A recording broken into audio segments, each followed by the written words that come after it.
Hola, ¿qué tal? ¿Cómo estáis? Soy Noemi Casquet y esta es mi nueva novela, Cuerpos. Es la primera parte de una biología, le sigue Almas y es la historia de Ruth, una mujer que habitó 3 cuerpos y se olvidó de volver al suyo.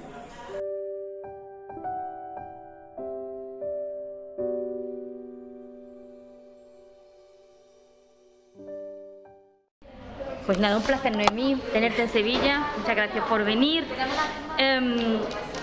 Oye, yo noté, del año pasado, del anterior, cuando sacaste la trilogía, sí empecé a saber de ti, pero como nunca hemos hablado, a mí me gustaría que tú me contaras un poco así brevemente cómo empiezas a meterte en este mundo. Yo creo, he leído por ahí que tenías un blog donde tú dabas rienda suelta a muchas cosas. No sé si había un canal de YouTube también. ¿Mundo literario hablas o mundo No, sexual? del mundo sexual, sí. Vale. Pues el mundo sexual empezó cuando yo era muy jovencita, siempre he tenido mucha curiosidad con el sexo, ¿no? En ese sentido, y he tenido la maravillosa suerte de que mi madre es una mujer pues que me hablaba con total naturalidad. Entonces, al final, mi madre me contestaba muchas preguntas y muchas dudas, y mis amigas, como tenían esa duda también, pues yo era un poco canal, ¿no? En ese sentido.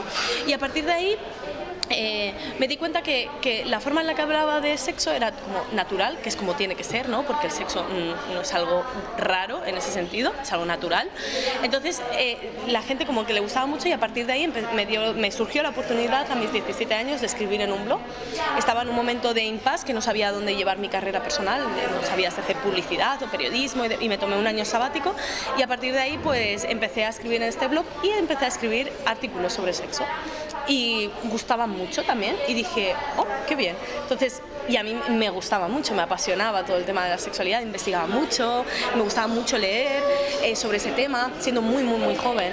Entonces, fue a partir de los 17 y 18 cuando yo me abrí mi propio blog y lo enfoqué en el sexo. Y a partir de ahí toda mi carrera de periodismo, pues los profes estaban hartos de mí, porque todo lo que le presentaba era artículos de sexo, reportajes de sexo, blogs de sexo, todo alrededor del sexo. En tercero de carrera ya empecé a escribir en un medio nacional, en Primera Línea, tenía una sección propia, y luego ya poco a poco pues tuve un par de programas locales en la carrera, y ya cuando salí de la carrera pues ya me dediqué mucho más a todo lo que tiene que ver en los medios de comunicación, ¿no? Trabajé pues escribí en El País, en El Periódico, en La Vanguardia, etcétera, en Código Nuevo, y ya poco a poco pues me fui centrando en redes sociales hasta hace unos 4 o 5 años más o menos, que abrí el blog, el canal de YouTube, empecé a hablar sobre poliamor, y luego me empecé a enfocar en mi carrera como periodista especializada en sexualidad, y a partir de ahí pues se desarrolló todo. Ajá, muy bien. Oye, por mencionar un momentito la trilogía, yo te voy a hacer una pregunta un poquito complicada, ¿vale? Un poquito complicada. La trilogía estaba formada por 3 libros, Zorras Malas Libres, son títulos muy llamativos, un poco provocadores, pero ¿tú no crees quizás que a lo mejor con esos títulos lanzamos un mensaje no muy positivo? Bueno, claro, yo es que llevo al final aguantando que me llamen zorra toda mi vida, ¿no? Vale. Como mínimo tendría que ponerle el título a un nombre para que entonces darle pie a eso. Yo siempre parto de apropiarnos de aquello que han usado para castigarnos, ¿no? Apropiarnos de nuestra sexualidad, apropiarnos de nuestro cuerpo, apropiarnos de estos motes, apropiarnos de todas esas cuestiones, para que te pueda empoderar más o menos, pero sobre todo que parta de la indiferencia. Eso es importante. Que tú cuando te llamen zorra realmente no digas, Dios mío, me ha hundido y me va a modificar toda mi vida sexual, sino que simplemente digas, o sea, no me genera nada. O que si te llaman zorra te puedas empoderar, pero al menos que partas de esa indiferencia hacia ese término. Por eso uso siempre estos calificativos de zorras, malas, incluso porque mi madre también cuando era adolescente siempre me decía, si a ti te llaman puta, tú di que tu coño lo disfruta. Y realmente me dio una herramienta tan poderosa, porque me llamaban puta y yo me venía arriba y decía, pues sí, pues mi coño lo disfruta. Ajá. Entonces fue como una barrera tan grande y un empoderamiento tan grande que dije, pues sí, vamos a apropiarnos de estas cosas, porque es más fácil apropiarnos de esto y que no nos hagan daño insultándonos de esta forma, que cambiar una estructura social tan grande como puede ser la masculinidad tal y como se presenta en nuestra sociedad. Vale. Oye, pero sí que es verdad que te he escuchado que te etiquetan pues, malamente utilizando estos términos tan despectivos, pero esos agravios vienen también de mujeres, que es lo que a mí me preocupa, porque de los hombres casi que estoy acostumbrada, pero ¿De mujeres también te ha llegado? No tanto, o sea, en realidad, como siempre voy diciendo que soy una guarra y que, pues sí, es que vivo mi sexualidad como me dé la gana, claro que sí, es mi cuerpo, es mi coño, y con él voy a hacer lo que quiero, lo voy a llevar a la tumba, lo usado que yo me lo quiera llevar, y eso es el kit de la cuestión, ¿no? Y nadie tiene que decir si bien o mal, si siempre que esté consensuado. ¿A ti qué te importa con quién me acuesto o a quién le como yo lo que le tenga que comer? O sea, te importa bien poco.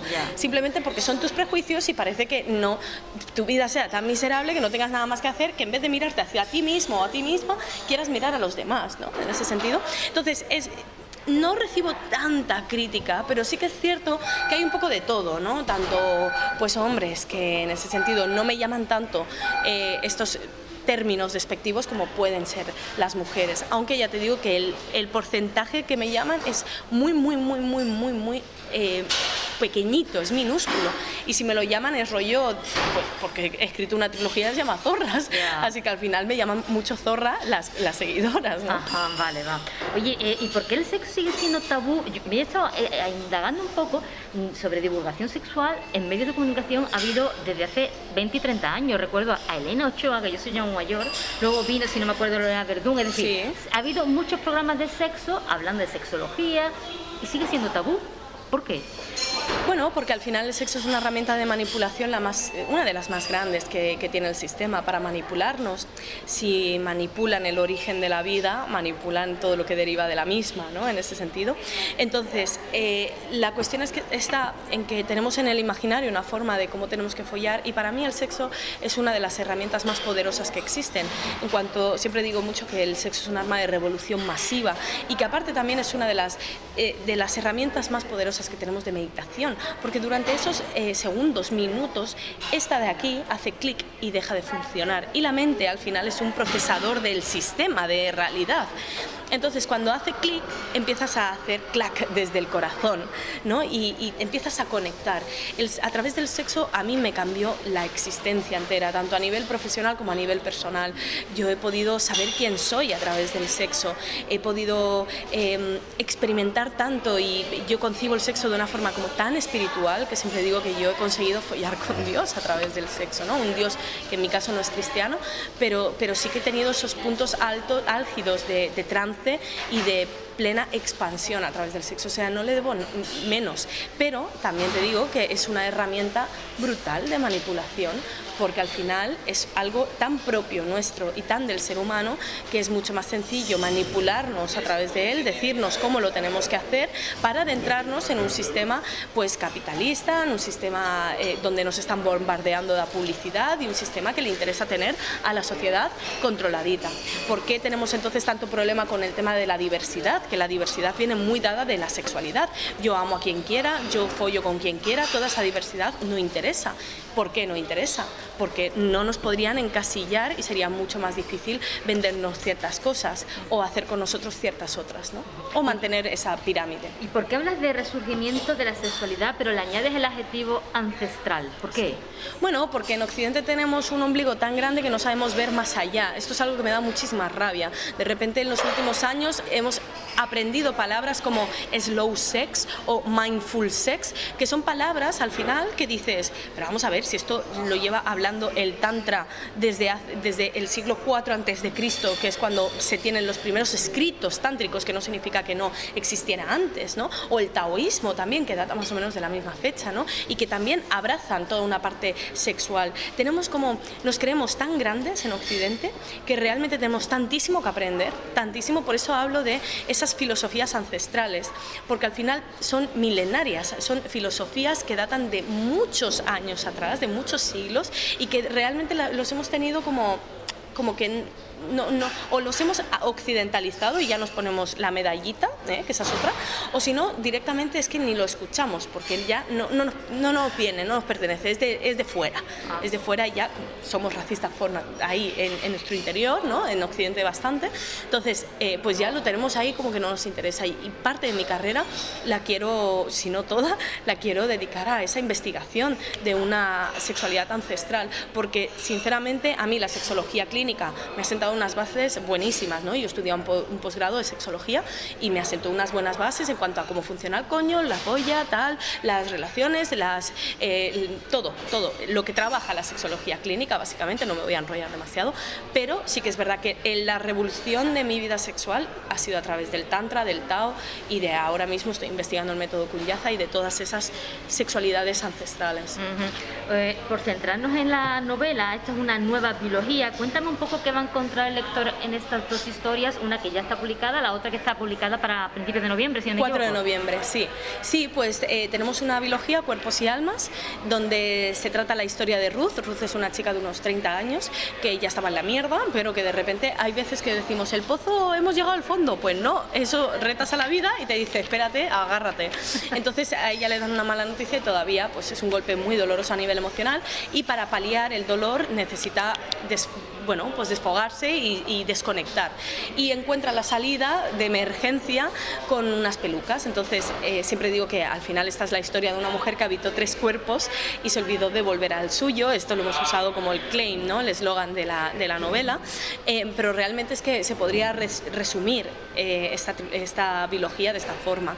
En todas esas escapadas ella al final pues vive una liberación sexual, vive también en cuanto a las drogas, tiene mucho contacto con las drogas y también mucha introspección a las entrañas de una mujer, pero de algún modo también se va encontrando con alguien que la sigue. Tiene esa base de thriller que sobre todo se potencia mucho más en Almas. De hecho ya puedes ver un poco al final de Cuerpos que te deja un poco diciendo qué hija de puta, ¿vale? Porque se han cagado en mí muchísimo, yo lo sé, lo siento, pero está justificado cuando se lea Almas. Vale, este personaje, por lo que yo entiendo, es una persona que tenía un estilo de vida desde que se escapa o del que intenta huir, ¿no? Entonces muchas veces me he estado preguntando, ¿somos rehenes de nuestra propia forma de vida, ya no de la sociedad, sino de nosotros mismos?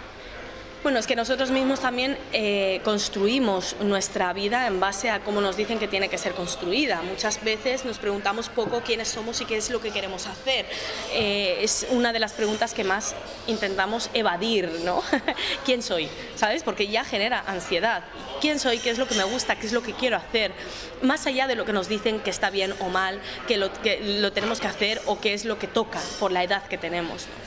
Entonces, en ese sentido, creo que somos rehenes de nuestra propia vida porque aceptamos que la diseñen para nosotros, en ese sentido, que la diseñan ese sistema establecido de poder que diseña nuestra propia existencia, y simplemente nosotros pues no pensamos demasiado y tiramos para adelante con lo que tiene que ser, hasta que de repente te das cuenta que esto que hace tic-tac deja de contar y dices, mierda, ¿y qué he hecho con mi vida? ¿No? Y ahora es demasiado tarde. Entonces yo intento también sacar de esa rueda, ¿no? a todo el mundo que me sea posible en ese sentido, para que en vez de vivir por y para los demás, empiezan a vivir por y para ellos mismos y ellas mismas. Vale, has comentado que hay thriller en estas novelas, en esta biología, thriller erótico, he escuchado, el sexo es una parte importante, sí, obviamente de la historia. ¿Qué otros elementos, qué otros temas tocas en esta historia? Sí, aparte de una base de thriller y todo el tema de erotismo, la relación con las drogas también en la sociedad, creo que sí, un tema interesante. Después, sobre todo, también hablo mucho de la relación con los hombres, que no es indiferente en mi caso, por ejemplo, en el caso de Ruth tampoco, es algo que ahí sí que tiene bastante de mí, en esa relación que ha sido para ser vista, ¿no? Y cuántas veces hacemos cosas que no queremos hacer simplemente por esa aprobación masculina y que aún sigue, porque a pesar de que soy una persona que me considero muy deconstruida y muy despierta con muchas cuestiones, pero aún sigo siendo víctima de un sistema que me ha educado para esa aprobación de lo masculino. De hecho, muchas de las mujeres que tenemos poder o tenemos situaciones de responsabilidad, adquirimos actitudes masculinas para protegernos de algún modo. Entonces es interesante en todo este desarrollo.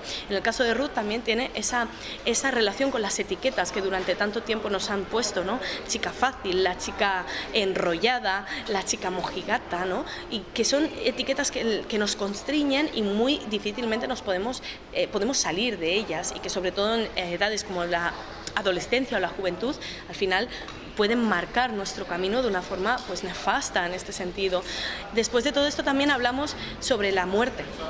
Creo que es un tema que sale y es muy recurrente, el dolor, la muerte, la soledad, y qué es la muerte y qué hay más allá de la muerte en ese sentido. Y también la relación con la familia, que es algo que también se va desarrollando a lo largo de Cuerpos. Por lo que estás diciendo, ¿tú te ves reflejada en Ruth, pero en otra época de tu vida? Quiero decir, ¿existe alguna similitud entre la Ruth del libro y la Noemí de hace X años? Más allá de los aspectos y detalles como más claros, ¿no?, a lo largo de la trama y más tangibles, dentro de las reflexiones sí que me veo muy reflejada. O una parte de mí que en algunas ocasiones también está presente, ¿no? O sea, a mí mi relación con los hombres no es indiferente, es algo que llevo trabajando muchos años y que al final también he querido plasmar un poco ahí, porque también he hecho cosas que no me apetecía hacer a lo largo de mi vida, simplemente por esa aprobación masculina.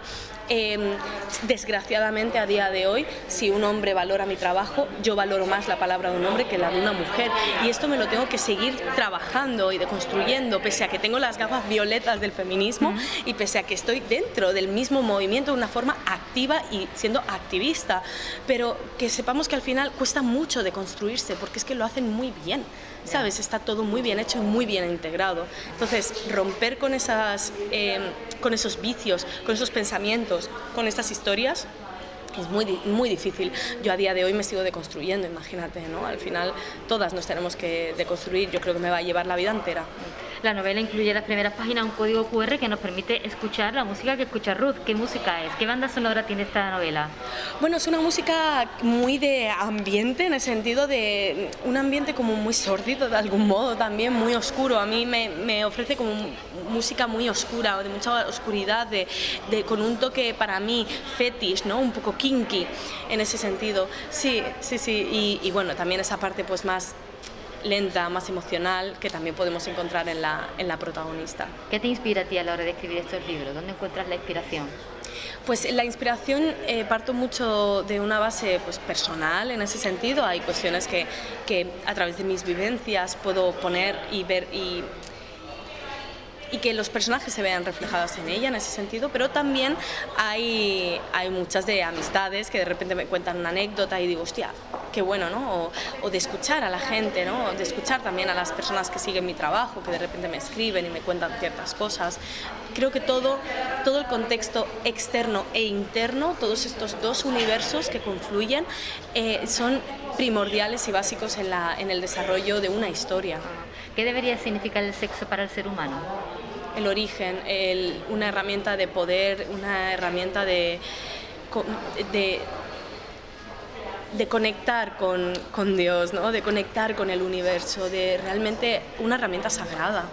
Pero no lo concebimos así, no digo el sagrado de, sabes, que puedes follar con una persona en un baño 2 horas y no la vuelves a ver, pero al menos si esa persona va a entrar en tu templo o tú vas a entrar en el templo de esa persona, al menos hacerlo con respeto, mirándonos a los ojos, desde el corazón y desde el alma, aunque sean 2 horas, aunque no lo vuelvas a ver, aunque sea un desconocido.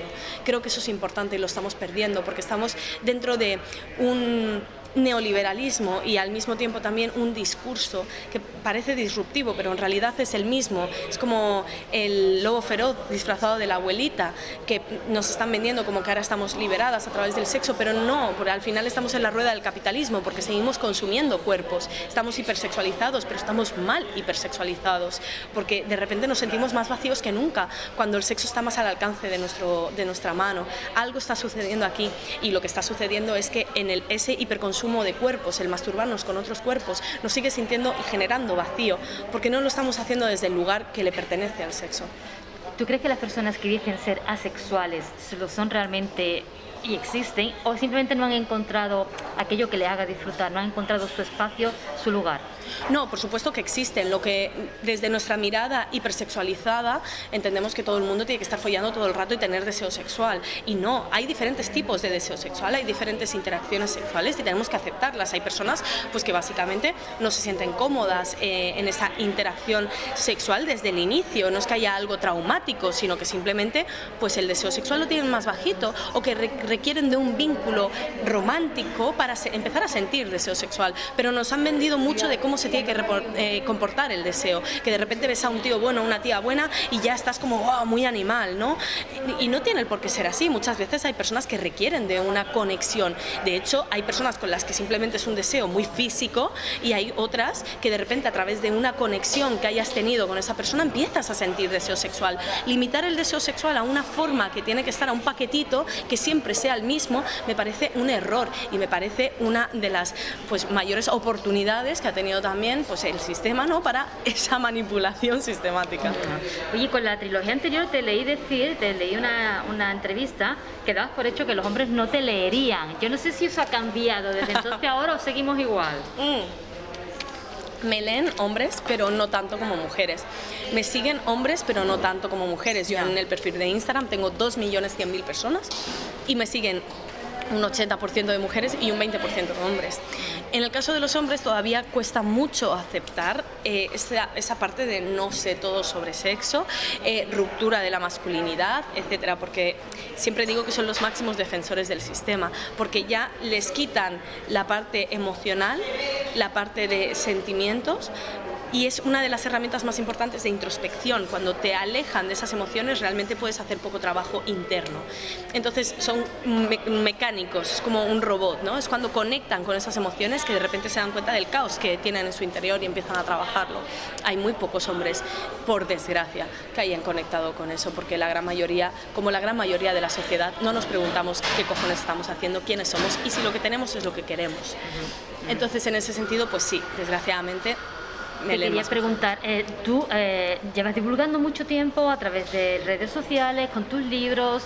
Acabas de empezar ahora mismo también un programa, si no he leído mal. Llámalo X. Exactamente, Llámalo X, que ha empezado en octubre, creo, este mismo mes. Sí, hemos lanzado 5 capítulos, ¿sí? Es para Televisión Española, en concreto la parte digital, que es Place, ¿sí? Y hemos lanzado 5 capítulos donde entrevistamos y ponemos sobre la mesa diferentes temáticas de interés sexual, entonces y social también. Entonces hablamos sobre las nuevas masculinidades, justo sobre si el perreo nos empodera, si la sexualidad trans, el tema de la asexualidad, el tema del tantra, del poliamor, etcétera.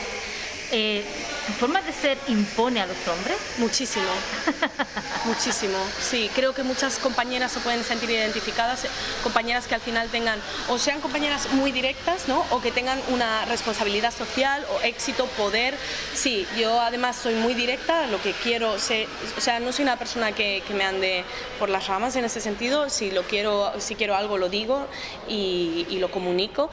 Tengo como una energía muy hacia adelante, no sé cómo decirlo, y también hablo de sexo, como se me presenta como experta en sexo, que no lo soy, pero se me presenta como tal, y por otro lado tengo éxito, entonces la sombra que puedo generar es muy grande.